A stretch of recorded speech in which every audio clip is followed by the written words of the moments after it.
Isinusulong naman ni Camarines Sur 5th District Representative Miguel Luis Villafuerte ang agarang pagpasa ng Rollover Internet Data Act.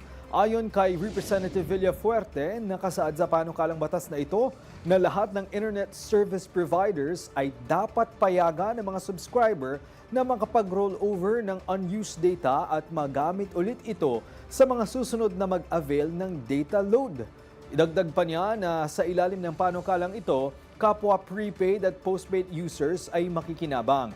Sa postpaid, pwedeng i-accumulate ang unused data sa loob ng isang taon at i-convert ito sa rebates. Sa prepaid naman, mananatili ang data kung agad na i-renew ang load, ngunit babawasan ito ng 20% bawat araw at maaaring ma-expire pagkalipas ng 5 araw.